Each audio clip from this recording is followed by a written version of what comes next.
মহান আল্লাহর দরবারে শুকরিয়া আদায় করছি। আজকের এই পবিত্র তাফসীরুল কোরআন মাহফিল সাসিয়া বীরগঞ্জ জামির জান রায় মসজিদের উদ্যোগে মহতী এই মাহফিলের সম্মানিত সভাপতি জনাব মোহাম্মদ আমিনুল ইসলাম লেবু, সম্মানিত মহতারাম প্রধান অতিথি জনাব মোহাম্মদ মাজেদুর রহমান, নায়েবে আমির বাংলাদেশ জামাতে ইসলাম গাইবান্ধা জেলা শাখা, অন্যান্য অতিথিবৃন্দ, বিভিন্ন দূর দূরান্ত থেকে আগত আল্লাহ পাকের আশিকিন, জাকিরিন, শাকিরিন, মুহিব্বিন, মুরব্বিয়ানে আযম, হযরত উলামায়ে ইকরাম, পর্দার অন্তরালে মাইকে আওয়াজ শ্রবণরতা সম্মানিতা মা বোনেরা, মহান আল্লাহ দরবারে শুকর যে আল্লাহ সুবহানাহু ওয়া তাআলা আমাদেরকে তাফসীরুল কোরআন মাহফিলে, কোরআনের মজলিসে, জান্নাতের বাগানে আসার এবং বসার তৌফিক দান করলেন। সকলেই হৃদয় থেকে সেই মহান আল্লাহর দরবারে জবান খুলে শুকরিয়া আদায় করছি। সকলে বলুন আলহামদুলিল্লাহ। দরুদ ও সালাম বিশ্ব নেতা, মানবতার মুক্তির দিশারি, পাপী তাপী উম্মতের কান্ডারি, দো জাহানের বাদশা, সাইয়্যিদুল মুরসালিন, খাতামুন নবিয়্যিন, রাহমাতুল লিল আলামিন, নবী মুহাম্মদুর রাসূলুল্লাহ সাল্লাল্লাহু আলাইহি ওয়াসাল্লাম। সম্মানিত হাজিরিন, আজকের এই সাংস্কৃতিক অনুষ্ঠান ও তাফসীরুল কোরআন মাহফিল সম্পর্কে আপনাদেরকে অনেক আগ থেকে অবগত করা হয়েছে, যাতে করে আপনারা এসে কোরআনের কিছু কথা শুনতে পারেন এবং আপনাদের মাঝে ইসলামিক সংস্কৃতির মাধ্যমে আপনাদের আনন্দ দেওয়ার জন্য সাংস্কৃতিক অনুষ্ঠান করেছেন। সম্মানিত হাজিরিন, ইসলামের প্রত্যেকটা কাজেই শিক্ষণীয় এবং আমল করা জরুরি, কথা ঠিক কিনা? এখানে যারা আমরা আছি, বলুন তো আমাদের সৃষ্টিকর্তাকে, আবার জোরে বলুন আমাদের সৃষ্টিকর্তাকে, আমাদের হায়াতের মালিককে, মৌতের মালিককে, যে জমিনে বসে আপনি আমি কথা বলছি এবং শুনছি, এই জমিনের মূল মালিককে। আপনাদের বিশ্বাস হয়? সম্মানিত হাজিরিন, সৃষ্টি করলেন আল্লাহ, হায়াত দিলেন আল্লাহ, মৌতও দিবেন তিনি, তার কাছে যেতে হবে। তাহলে এই দুনিয়ায় আল্লাহর হুকুম ছাড়া আর কারো আইন মানা যাবে না, মানতে হবে কার? প্রিয় ভাইরা, আল্লাহর জমিনে আল্লাহর আইন ছাড়া কোন নাস্তিকের আইন মানা যাবে না, কথা ঠিক কিনা? এই বাংলার ভূখণ্ডে টেকনাফ থেকে তেতুলিয়া, রূপসা থেকে পাথুরিয়া পর্যন্ত বাংলার ভূখণ্ডে কোন নাস্তিকের হুকুম আর কখনো মানা যাবে না, কথা ঠিক কিনা? কিছু মানুষ মনে করে আল্লাহর আইন আমরা কেন মানব, কি দরকার আমাদের আল্লাহর আইন মানা? আমরা নামাজ পড়লে কি আর না পড়লে কি, আমরা হালাল খাইলে কি আর না খাইলে কি, এরকম চিন্তা আছে না? কোরআন শুনলে কি আর না শুনলে কি, মাহফিলে গেলে কি আর না গেলে কি? প্রিয় ভাইরা, যাদের এই মন মানসিকতা আছে, আল্লাহ সুবহানাহু ওয়া তাআলা জানাইলেন 27 নম্বর পড়ায় 2 নম্বর পৃষ্ঠা 56 নম্বর আয়াত সূরাতুল জারিয়াত। আল্লাহ বলেন, ওয়া মা খালাকাতুল জিন্না ওয়াল ইনসা ইল্লা লিয়াবুদুন।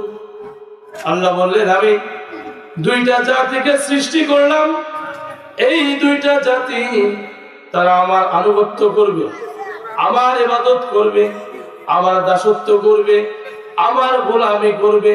ওয়া মা খালাকতুল জিন্না ওয়াল ইনসা ইল্লা লিয়াবুদুন। প্রথম জাতি হলো জিন, দ্বিতীয় জাতি হলো মানুষ। এবার বলুন তো, আমরা যে এখানে কথা বলতেছি, এখানে সব মানুষ না জিন? মানুষ। আপনারা জিন না মানুষ? আপনারা যদি মানুষ হয়ে দেখেন, কান খুলে শুনুন, আপনাদের জন্য আল্লাহ কি বলেছেন, কিভাবে আপনি আমি আমল করব। আল্লাহ সুবহানাহু ওয়া তাআলা সূরা বাকারায় 1 নম্বর পারা 4 নম্বর পৃষ্ঠা 28 নম্বর আয়াতে আল্লাহ বলেন কাইফা তাকফুরুনা বিল্লাহি ওয়া কুনতুম আমওয়াতা ফাহইয়াকুম সুম্মা ইউমীতুকুম সুম্মা ইউহয়ীকুম সুম্মা ইলাইহি তুরজাউন। আল্লাহ জানাইলেন কাইফা তাকফুরুনা বিল্লাহ, ও আমার বান্দা বান্দীরা, আমার গোলামেরা, তোমরা কেমনে আমি আল্লাহকে ভুলে যাও যে আল্লাহ তোমাদের হাত দিলেন, পা দিলেন, চক্ষু দিলেন, যে আল্লাহ তোমাদের রিজিক দিলেন, যে আল্লাহ তোমাদের সুস্থতা দিলেন, যে আল্লাহ তোমাদের শান্তির ব্যবস্থা করে দিলেন, কিভাবে তোমরা সে আল্লাহকে ভুলে যাও? বলুন তো, আমাদের চোখ দিয়েছেন কে? কথা বিশ্বাস হয়? আমাদের হাত দিয়েছেন কে? প্রিয় ভাইরা, অনেক মানুষ আছে দেখবেন অন্ধ, তাদের চোখ নাই, তারা কি কষ্টে আছে। অনেকের হাত নাই, তারা কি যন্ত্রণায় আছে।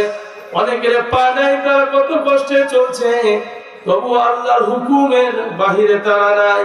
আর আপনি আমার সবই ঠিক আছে, তারপরও আল্লাহর হুকুম আমরা মানছি না। আল্লাহ বলেন কিভাবে তোমরা কাইফা তাকফুরুনা বিল্লাহ, আমাকে অস্বীকার করো, আমি আল্লাহ তো তোমাদের সব ঠিক দিয়েছি।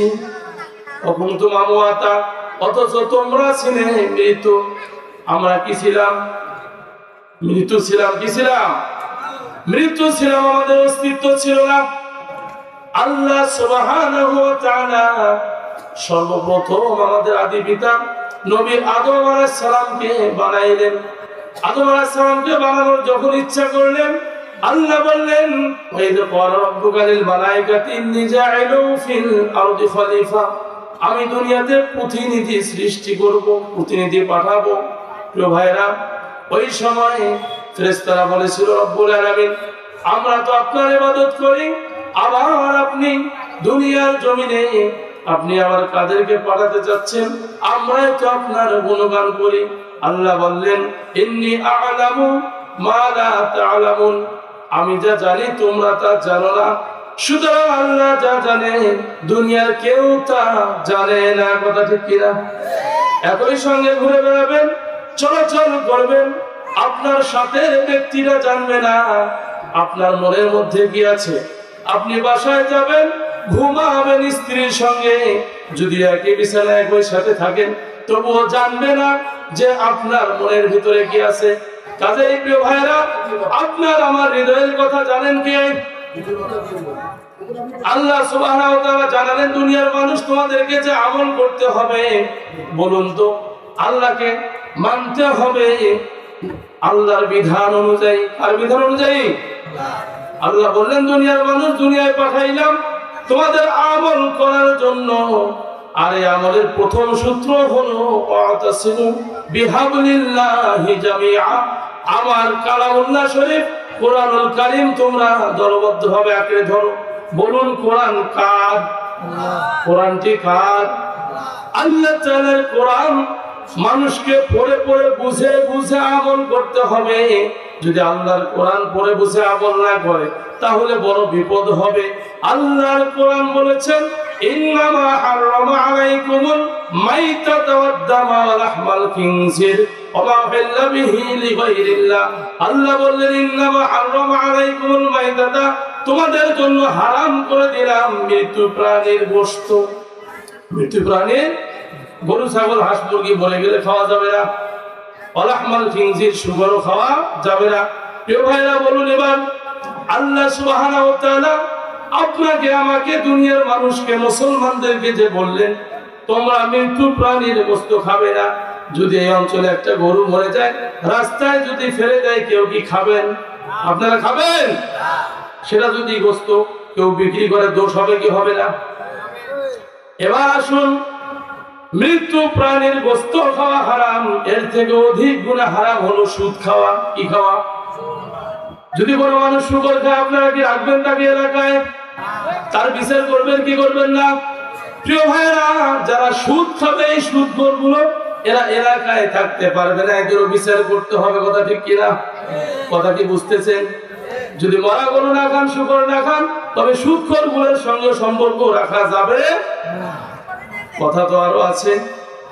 ওমা উহিল্লা বিহি লিগাইরিল্লাহ, আল্লাহর নাম ব্যতীত যত গায়রুল্লাহর নামে প্রাণীগুলো জবাই করা হয় এগুলোর বস্তু খাওয়া যাবে না। এবার আল্লাহর নাম ব্যতীত যত মাজারে গরু হয়, পীর সাহেবের নামে কিন্তু গরুটা জবাই করা হয় হুজুরের সন্তুষ্টির জন্য, আল্লাহর সন্তুষ্টির জন্য না, সেটা খাওয়া যাবে না। মূল কথা হলো আল্লাহ জানাইলেন পৃথিবীর মানুষরা আমি আল্লাহ তোমাদের সৃষ্টি করলাম, তোমাদেরকে বিধান দিলাম, তোমরা যদি আমার বিধান মানো তবে নাজাত পাবে। এবার বলুন তো এই জায়গার মধ্যে যারা আমরা আছি আজকের এই তাফসীর কোরআন মাহফিলের পরিবেশে এখানে কি কোনো গন্ডগোল হচ্ছে? গন্ডগোল হচ্ছে? কেউ কি গন্ডগোল করার নিয়ত আছে?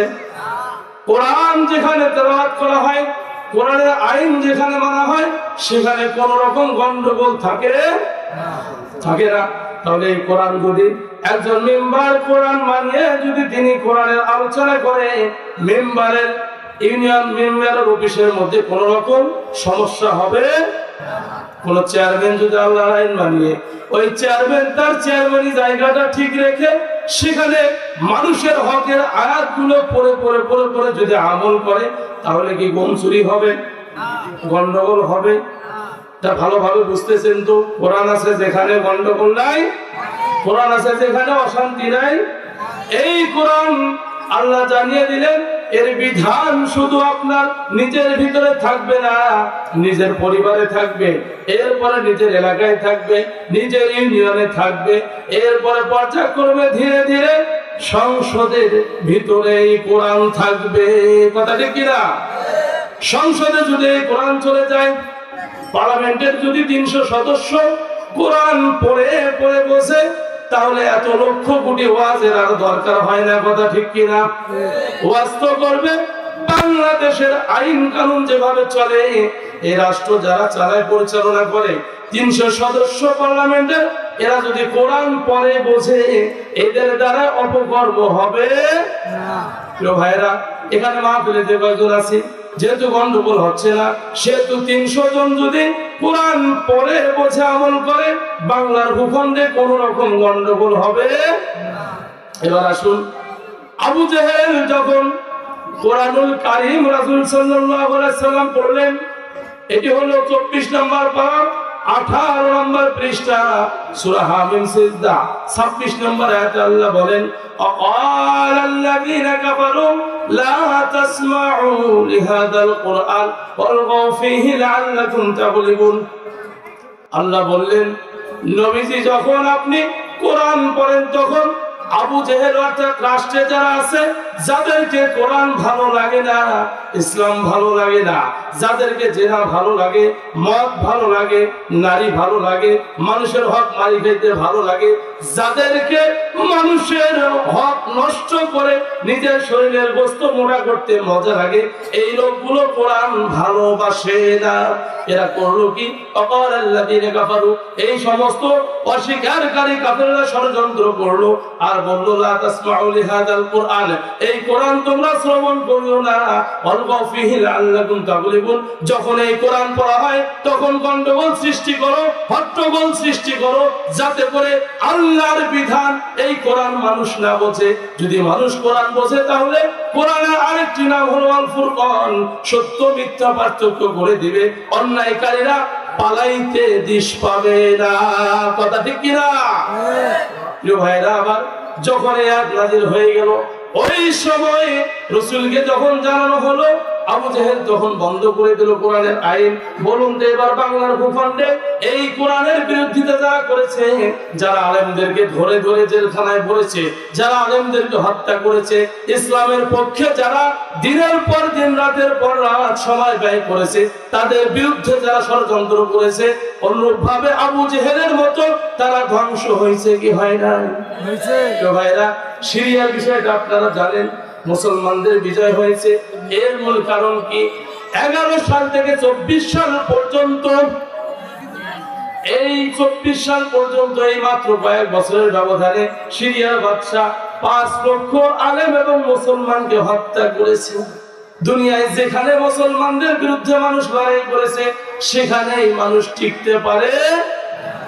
আজও যদি আমাদের বাংলার ভূখণ্ডে টেকনাফ থেকে তেতুলিয়া, রূপসা থেকে পাথুরিয়া, এই বাংলার ভূখণ্ডে যারা কোরআনের ষড়যন্ত্র করবে, ইসলামের ষড়যন্ত্র করবে, মুসলমানদেরকে বিপদে ফেলার চেষ্টা করবে, এদেরকে আর কখনো ছেড়ে দেওয়া হবে না। কথা ঠিক কিনা? এই নাস্তিকদেরকে কখনো আর সুযোগ করে দেওয়ার, এবার দলাদলির সুযোগ নাই, এক হতে হবে। ওয়াতাসিমু বিহামদিল্লাহি জামিআ, সূরা আলে ইমরান 4 নম্বর পারা 2 নম্বর পৃষ্ঠা 102 নম্বর আয়াতে আল্লাহ বললেন, ও দুনিয়ার মানুষ, তোমরা এক হয়ে যাও, আল্লাহর কোরআন পড়ে দলবদ্ধ হয়ে যাও, বিচ্ছিন্ন হয়েও না। কাজেই দলবদ্ধ হতে হবে। নামধারী মুসলমান আর কামধারী মুসলমান, এবারে এটার প্রমাণ হবে। কথা ঠিক কিনা? আমরা আর নাস্তিকদের, আমরা আর স্বৈরাচারদের, আমরা আর আল্লাহ দ্রোহী কোন ব্যক্তির শাসন ক্ষমতা দেখতে চাই না, চাই না। কথা ঠিক কিনা? আমরা দেখতে চাই বাংলার ভূখণ্ডে ইসলামী শাসন। কথা ঠিক কিনা? আপনারা গ্রামে গঞ্জে শহর বন্দরে প্রত্যেকটা জায়গায় রুখে দাঁড়াবেন বাতিলদের বিরুদ্ধে, ইসলামের পক্ষে। কথা ঠিক কিনা? যেখানে বাতিল আল্লাহর বিরুদ্ধে কথা বলবে, রসুলের বিরুদ্ধে কথা বলবে, কোরআনের বিরুদ্ধে কথা বলবে, আর সুষমা হওয়ার কোনো সুযোগ নাই, সেখানেই তাদেরকে শায়েস্তা করতে হবে। কথা ঠিক কিনা? তো ভাইরা, আল্লাহ পাক আমাদের সকলকেই তার হুকুম পালন করার তৌফিক দান করুন। দুনিয়াতে কোনো পীরের পাশে ছুটবেন না, ছুটবেন কোরআনের পাশে। কোথায়? হিদায়াত আছে কোরআনে। হিদায়াত কোথায়? আমি একটা উদাহরণ দেই।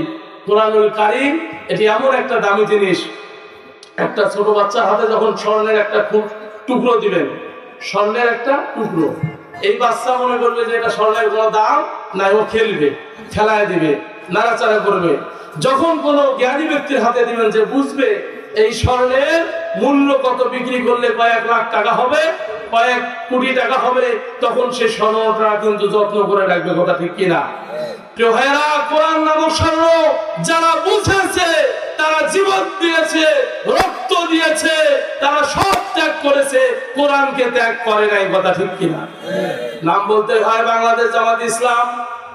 এই জামাত ইসলামের নেতা কর্মীরা, ছাত্র শিবিরের ছেলেরা, এরা ইসলামের জন্য জীবন দিয়েছে। স্বৈরাচার, স্বৈরশাসক এদেরকে গায়েবী মামলা দিয়ে এদেরকে জেলখানায় পড়েছিল। কথা ঠিক কিনা? প্রিয় ভাইরা, কাজে ইসলামের পক্ষে যারা থাকবে, আমরা তাদের পক্ষে আছি। কথা ঠিক কিনা? ওই স্বৈরশাসক খুনি হাসিনার কোন চারা, কোন অনুসারী, কোন তার পক্ষে কেউ কথা বললে এই কথা আর বাংলার জনগণ মেনে নেবে না। কথা ঠিক কিনা? বাংলার জনগণ এখন সজাগ। প্রিয় ভাইরা, কাজেই আল্লাহর কোরআন পড়ে পড়ে আমল করার চেষ্টা করবো তো ইনশাআল্লাহ। কোরআন ছাড়া, হাদিস ছাড়া কে কি বললো তার পিছনে যাওয়ার কোনো সুযোগ